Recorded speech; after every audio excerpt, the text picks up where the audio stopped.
Avis vascular centre మన దేశంలోనే the best varicose vein hospital. Hi నమస్తే, వెల్కమ్ టు ఐ డ్రీమ్. నేను మీ anchor Pratyusha. ఈరోజు మనతో పాటు వంటింటి చిట్కాలకు కేర్ ఆఫ్ అడ్రస్ అయిన చిట్టిపుట్ల మధుసూదన శర్మ గారు మనతో పాటు ఉన్నారు. సో సార్తో మాట్లాడదాం. సో పర్టికులర్గా ఈరోజు మనం మోకాళ్ళ నొప్పి గురించి మాట్లాడదాం. సో దీనికి వంటింటి చిట్కాలు ఏమున్నాయి, ఆ చిట్కాలను ఎలా ఉపయోగించాలో కూడా తెలుసుకుందాం. నమస్తే సార్. నమస్తే. ఎలా ఉన్నారు సార్? బాగున్నానమ్మా, మీరు ఎలా ఉన్నారు? నేను కూడా చాలా బాగున్నాను సార్. మోకాలు నొప్పులు అనేవి సర్వసాధారణంగా చూస్తూ ఉంటాం నార్మల్గా. బట్ ఈ మధ్యకాలంలో కొంతమంది డిఫరెంట్గా చూస్తున్నాం సార్. ఏంటంటే మోకాలకి వెనక భాగంలో గడ్డ రూపంలో కనిపిస్తుంది. దానివల్ల ఏంటంటే వాళ్ళు మోకాళ్ళు ముడుచుకోవాలన్నా చాచాలన్నా సాఫీగా అవ్వట్లేదు. ఇంకొంతమంది ఏంటంటే దాన్ని ఇంజెక్షన్ చేయించడం, ఆ స్కిన్ని కట్ చేయించడం, ఇవన్నీ చేస్తూ ఉంటారు.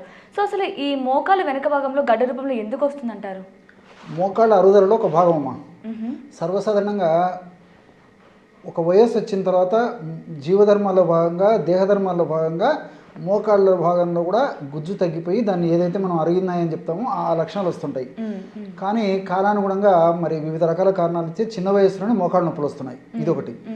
మోకాళ్ళ భాగంలో గుజ్జు అరిగిపోయినప్పుడు ప్రథమ దశలో ముఖ్యంగా వయస్సు వచ్చినటువంటి వాళ్ళలో, అంటే 40-50 సంవత్సరాలు దాటినటువంటి వాళ్ళలో అరుగుదల ప్రథమ స్టేజ్లో ఉన్నప్పుడు కొంతమందిలో ఆ మోకాళ్ళ భాగంలో ఉన్నటువంటి గుజ్జు గ్రావిటేషనల్ ఎఫెక్ట్ చేత ఆ గుజ్జు భాగము లిక్విఫై అయిపోయేసేసి మోకాలు వెనక భాగంలో వచ్చేస్తుందమ్మా.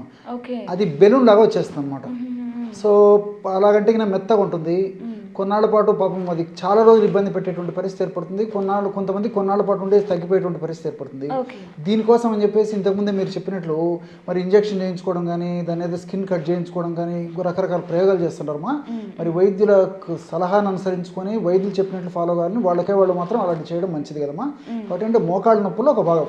అసలు మోకాళ్ళ నొప్పుల సమస్య వచ్చినప్పుడు ఆ భాగంలో ఇన్ఫ్లమేషన్ అనేటువంటి ప్రక్రియ జరుగుతుంటుందమ్మా. ఇన్ఫ్లమేషన్ అనేటువంటి ప్రక్రియ జరిగేటప్పుడు ఆ ప్రక్రియలో భాగంగా మోకాళ్ళ భాగంలో కొన్ని రకాలైనటువంటి ఫ్రీ రాడికల్స్ అనేటువంటి మోకాలు భాగానికి హాని కలుగజేసేటువంటి పదార్థాలు తయారవుతాయి. సో ఉదాహరణకి TNF alpha, cytokinins, interleukins, prostaglandins, ఈ పదార్థాలు తయారైనప్పుడే మోకాళ్ళ భాగంలో వాపు, పోటు, సలుపు, నొప్పి, అసౌకర్యము ఇవన్నీ కూడా కలుగుతుంటాయి అన్నమాట. దీనికి తోడు కొంతమందికి ఏంటంటే ఇంతకుముందే మీరు అన్నట్లు వెనుక భాగంలో బెలూన్ లాగా వచ్చేస్తుంది. సర్వసాధారణంగా ఇలాగ వచ్చినప్పుడు కూడా ఒక్క కాలుకే జనరల్గా పరిమితం అవుతుందమ్మా. చాలా చాలా అరుదుగా 2 కాళ్ళకు వస్తుంది, కానీ ఒక కాలు మాత్రం వస్తుంది. అలాంటి వచ్చినప్పుడు కూర్చోవడం కష్టంగా ఉంటుంది, నించోవడం కష్టంగా ఉంటుంది, కాలు ముడిపోవడం, చాపడం కష్టంగా ఉంటుంది. ఇలా చాలా చాలా ఇబ్బంది పడేటువంటి పరిస్థితి ఏర్పడుతుంటుందమ్మా. సో ఇవన్నీ కూడా మోకాళ్ళ నొప్పులలో, ముఖ్యంగా మోకాళ్ళ అరుగుదల జరిగేటప్పుడు ప్రథమ దశలో ఎక్కువ శాతం మందిలో వస్తుంటుందమ్మా. సో నార్మల్గా మీరు అన్ని అనారోగ్య సమస్యలకి వంటింటికి చిట్కాలు చెప్తూ ఉంటారు. బట్ దీనికి కూడా ఏమైనా ఉందా సార్? మన వంటింట్లో చిట్కాలు ఏమైనా చెప్తారా? ఉన్నాయమ్మా, చెప్తాను చూడండి. దీనికి మంచి రెమెడీ చెప్తాను చూడమ్మా. సో బెలూన్ లాగా వచ్చినప్పటికీ రాకపోయినప్పటికీ, చిన్న వయసులో మోకాళ్ళ నొప్పులు వచ్చినప్పటికీ, పెద్ద వయసులో మోకాళ్ళ నొప్పులు వచ్చినప్పటికీ, ఈ మధ్య కాలంలో మోకాళ్ళ నొప్పులు మొదలైనప్పటికీ, దీర్ఘకాలం నుంచి ఇబ్బంది పెట్టేటువంటి నొప్పులు అయినప్పటికీ గంట షాట్ రెమెడీ ఒకటి చెప్తాను చూడండి. సో ఇప్పుడు నేను చెప్పబోయేటువంటి మెడిసిన్ ఎక్కువ రోజులు వాడినప్పటికీ ఎటువంటి సైడ్ ఎఫెక్ట్స్ ఎలాంటివి ఉన్నామా, ఎక్కువ రోజులు వాడినప్పటికీ మనకు బాడీకి మేలే జరుగుతుంటుంది. సో ఆ ఫార్ములా ఎలా తయారు చేసుకోవాలంటే కరక్కాయల చూర్ణం ఒక 50 గ్రాములు తీసుకోవాలి. కరక్కాయల చూర్ణము 50 గ్రాములు. కరక్కాయల చూర్ణం అంటే కరక్కాయ పెచ్చుల యొక్క చూర్ణాన్ని మాత్రమే వాడుకోవాలమ్మా. మనం విచారించినట్టయితే మనకు మార్కెట్లో కూడా దొరుకుతాయి. సో కరక్కాయ పెచ్చులు దొరుకుతాయి, చూర్ణం కూడా దొరుకుతుంది. ఒకవేళ మనకు అటువంటి చూర్ణం దొరకనట్లయితే పెచ్చులు మనం 2 రోజులు ఎండించేసేసి కూడా మనం కాస్త వేయించేసేసి చూర్ణంలాగా తయారు చేసుకుంటే రిజల్ట్ చాలా బాగుంటాయేమో. సో కరక్కాయ పెచ్చుల యొక్క చూర్ణం 50 గ్రాములు తీసుకోవాలి. అట్లే శొంఠి చూర్ణం ఒక 50 గ్రాములు తీసుకోవాలి. మూడవది మాత్రం వావిలాకు పొడి అని చెప్పేసి దొరుకుతుందమ్మా. వావిలాకు, ఈ వావిలాకు అసలుకు విలేజ్ ప్రాంతాల్లో పల్లెల్లో ప్రొనౌన్సియేషన్ క్లారిటీగా లేకపోవడం చేత వాయిలాకు అంటారమ్మా. అది వాయిలాకు. వాయి అంటే వాతం. సో ఈ మోకాళ్ళ నొప్పులు కూడా ఒక రకమైన వాత వ్యాధి.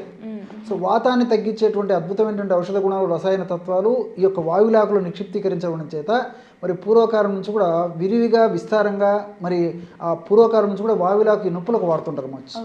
దీని మీద జరిగినటువంటి పరిశోధనలతో కూడా నొప్పిని తగ్గించేటువంటి అద్భుతమైనటువంటి ఔషధ గుణాలంటూ మరి ఆధునికులు శాస్త్రజ్ఞులు చేసినటువంటి పరిశోధనలు కూడా నిరూపణైంది. ఈ వాయులాకు పొడి వాయులాక్ అనేటువంటి చెప్పబడేటువంటి ఈ వాయులాక పొడి దీన్నే సంస్కృతంలో నిర్గుండి అంటారమ్మా. నిర్గుండి అంటే వాయులాకు, పల్లెటూరు భాషలో చెప్పాలంటే వాయులాకు. ప్రతి చోట ఇంచుమించు ఒక చెట్టు పెరుగుతుంటుందమ్మా, చెట్టులాగా పెరుగుతుంటుంది బయలు ప్రాంతాల్లో వాయుల చెట్లు. సంవత్సరం అంతా కూడా మనకు దొరుకుతుందమ్మా ఆకులు. ఈ వాయులాకు పొడి మనకు మార్కెట్లో దొరుకుతుంది. ఇది ఒక 50 గ్రాములు తీసుకోవాలి. ఈ 3 పదార్థాలు కలపడం వల్ల 150 గ్రామ్స్ ఔషధం తయారైపోతుంది. సో కరక్కాయ పెచ్చలేక చూర్ణము, శొంఠి చూర్ణము, అదేవిధంగా వావిలాక చూర్ణం, ఈ 150 గ్రాముల ఔషధాన్ని బాగా కలిపేసి ఒక గాజు సీసాలో నిల్వ ఉంచుకొని రోజు ఉదయం ఆహారానికి ఒక అరగంట ముందు, రాత్రి ఆహారానికి ఒక అరగంట ముందు 1.5 నుంచి 2 గ్రాములు, అంటే ½ టీ స్పూన్ కంటే కూడా తక్కువ వాడుకోవాలమ్మా. చాలా పొటెన్షియల్ పవర్ఫుల్ మెడిసిన్ ఇది.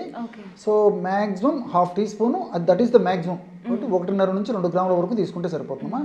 ఆ యొక్క పౌడర్ని తేనె వాడదైనటువంటి వాళ్ళందరూ కూడా కాస్త తేనె కలిపి తీసుకోవచ్చు. తేనె వాడకూడనటువంటి వాళ్ళు ఎవరైనా ఉన్నట్లయితే ఒక 50 ml లేదా 100 ml గోరువెచ్చని పాలలో కలిపి తీసుకోవచ్చు. లేదంటే ఒక 50 ml వాటర్లో కలిపి కూడా తీసుకోవచ్చు అమ్మా. ఎలాగ తీసుకున్నా దీని ఫలితాలు మాత్రం అనూహ్యంగా ఉంటాయి. దీర్ఘకాలం పాటు వాడినప్పటికీ ఎలాంటి ఇబ్బంది ఉండదమ్మా. ఓకే. సో అంటే కేవలం మనం లోపలికి తీసుకుంటాం కదా సార్, దానివల్ల ఎక్కువ రిజల్ట్ ఉంటుందా, లేదంటే మోకాలు నొప్పి లాంటి వాటికి ఏంటంటే పైన పైన రాస్తూ ఉంటారు ఈ చూర్ణాలు కానీ అవన్నీ కూడా, సో దేనివల్ల ఎక్కువ ఎఫెక్టివ్ ఉంటుంది సార్? సో పైన పూసేటువంటి మందుల వల్ల ఇమ్మీడియట్ రిజల్ట్ ఉంటుందమ్మా. ఇప్పుడు ఫర్ ఎగ్జాంపుల్ మోకాళ్ళ నొప్పి విపరీతంగా ఉంది, వెంటనే తగ్గాలి. సో రిలీఫ్, కంఫర్టబిలిటీ రావాలి. ఎవరు అయినా కోరుకుండేది అదే కదమ్మా. ఫస్ట్ కంఫర్టబిలిటీ, దెన్ దాని నుంచి బయటపడడం. ముందు ఆ ఈజీనెస్ రావాలి. సో పైన పూసేటువంటి మందుల వల్ల కంఫర్టబిలిటీ జనరల్గా వస్తుంది. సో దైనందిన జీవితంలో వాళ్ళు చేసేటువంటి పనులకు అంతరాయం లేకుండా ఉండేటువంటి పరిస్థితి ఏర్పడుతుంది. కాబట్టి మీరు ఆయిల్స్ వాడుకోండి, పౌడర్స్ వాడుకోండి, లేకపోతే ఈ వ్యాజలిన్ ఇలాంటివి ఏమన్నా వాడుకోండి.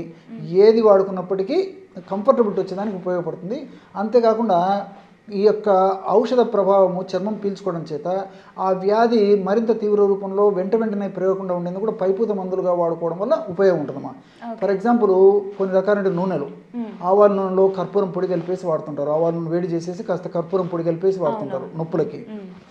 అదేవిధంగా నువ్వుల నూనెలు కూడా వేడి చేసేసి కాస్త కర్పూరం పొడి ఇలాంటివి కలిపేసి, తర్వాత వెల్లుల్లి ఇలాంటివి కలిపి కూడా వాడుతుంటారు అమ్మా.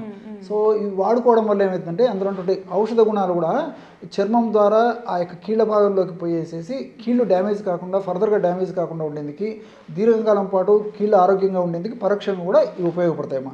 కాబట్టి పైపూత మందుగా టెంపరీగా పనిచేస్తుంది. ఇంటర్నల్ వాడుకోవడం వల్ల ఉన్నటువంటి జబ్బు తగ్గడమే కాకుండా భవిష్యత్తులో ఆ యొక్క జబ్బు వల్ల ఇతర కాంప్లికేషన్స్ రాకుండా ఉండేందుకు కూడా ఈ యొక్క ఔషధాలు సదా ఉపయోగపడతాయమ్మా.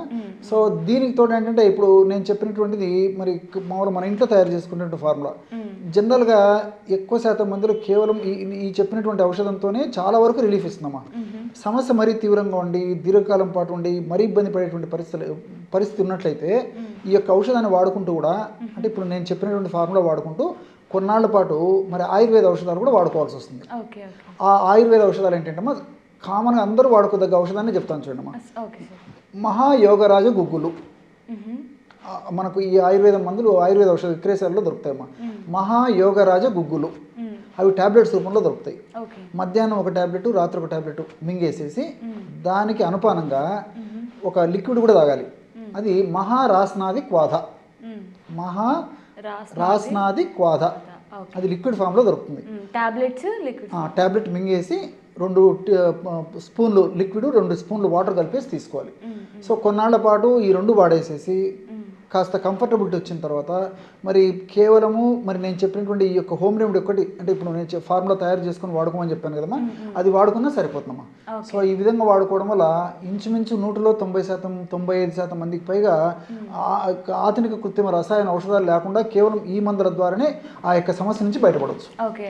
సో వంటింటి చిట్కానే ఒక అద్భుతం అనుకుంటే దానికి తోడు మీరు ఆయుర్వేదం కూడా ఒకటి చెప్పారు. సో రెండింటిని కలిపి యూజ్ చేసుకోవడం వల్ల మంచి రిలీఫ్నెస్ ఉంటుంది అనమాట. సో మనం పైన పూసుకునే ఈ ఆయింట్మెంట్ కావచ్చు, లేదంటే ఔషధాలు కావచ్చు, ఇవన్నీ కూడా ఇన్స్టెంట్గా రిలీఫ్నెస్ ఇస్తాయి. సో మనం బాడీలోకి తీసుకునేవి అంటే పర్మనెంట్ సొల్యూషన్ ఇస్తాయి. నైస్ సార్, చాలా చక్కగా ఎక్స్ప్లెయిన్ చేశారు. Thank you so much.